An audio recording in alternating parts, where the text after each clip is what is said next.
Hello everyone, welcome to Academic Dreams Channel. Academic Dreams Channel is a classroom for B.Ed. Today we are going to discuss a very important topic of the paper Foundation of Curriculum Development or Curriculum Knowledge and Curriculum. We have taken a topic in the form of question. The question is enumerate the defects of subject-centered curriculum. So what is the question? Enumerate the defects of subject-centered curriculum. So our topic in syllabus is subject-centered curriculum, and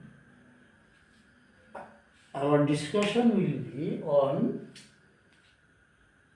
about different defects, demerits, limitation, drawbacks of subject-centered curriculum. So once a question or often the question is asked in different universities like enumerate the defects of subject-centered curriculum. So that is a question, that is a part of our syllabus. Now, if we want to answer this part of the question, we must know what is called subject-centered curriculum. A subject-centered curriculum is a traditional curriculum in which a number of subjects are included in the courses of studies for certain period of time or for a particular standard or a particular class. So according to this concept, whatever we have learned in our early stage of life, in our time, or even at present in our general education system, the school curriculum include only combination of a number of subjects, where in school level, literature, MIL,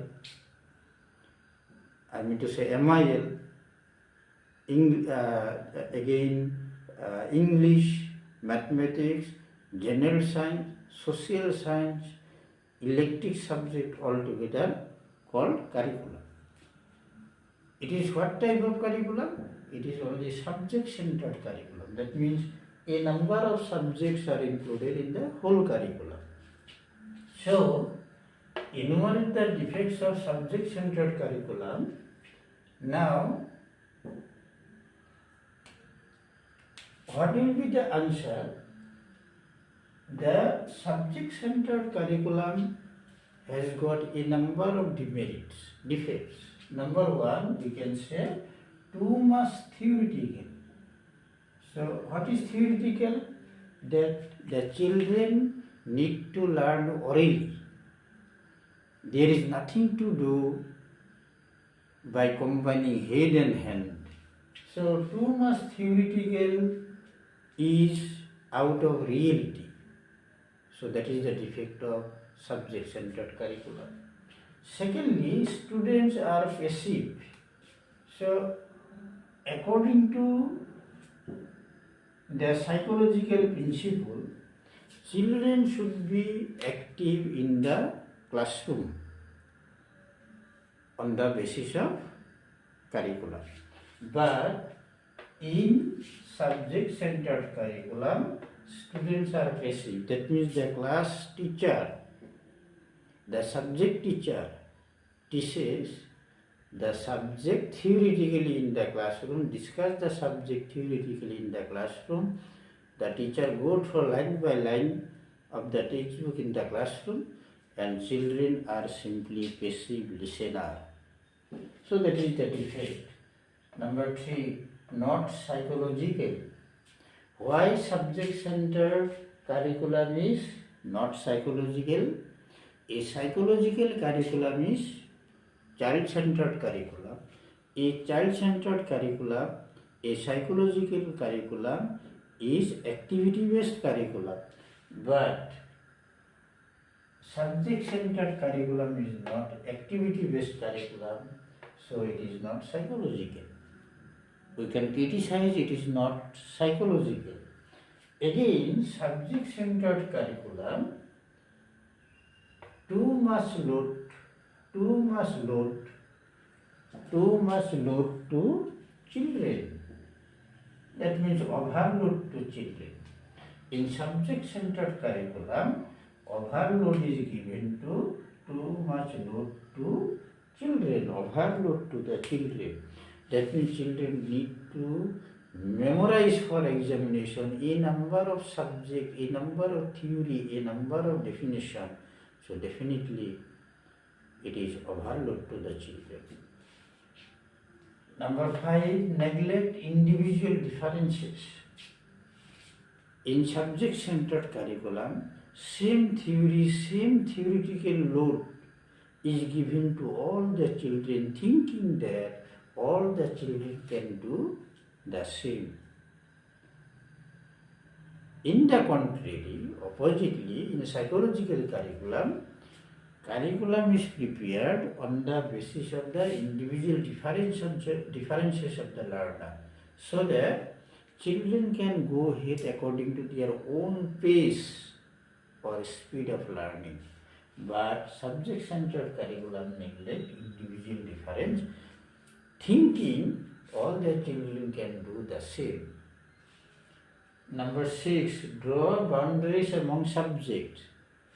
That means subject-centered curriculum draw boundaries among subjects.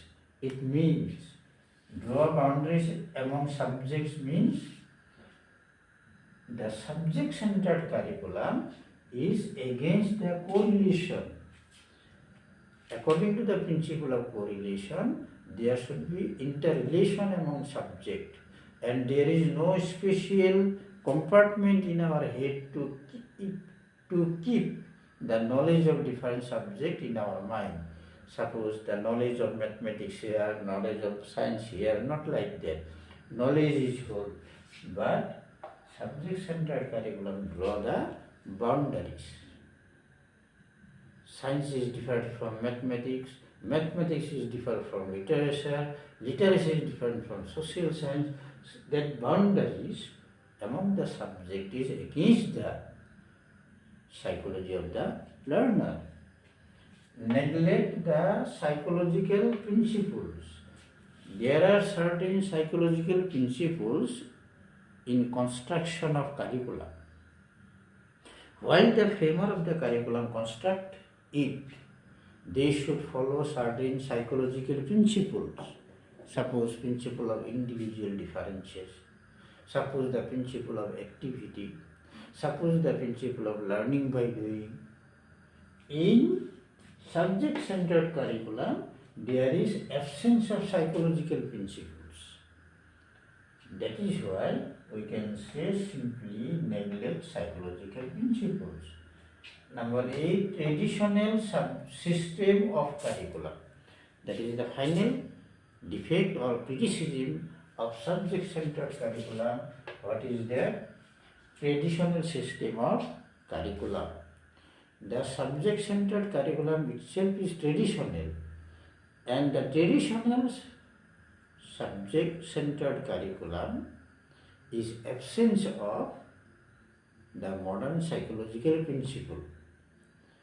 There is no use of technology, there is no use of skill development, there is no process of skill development, there is no combination of head and hand, there is no process of learning by doing. Only traditional system, memorizing the whole book, which are prepared separately, like mathematics, science, social science, and so on. So in this way, there are a number of defects of subject-centered curriculum. We can say it as defect or criticism, and all these points reflect very clearly about the defects of subject-centered curriculum. Dear students, dear trainees, I think so you have understood better today. We'll meet once again by taking some new concept of this paper.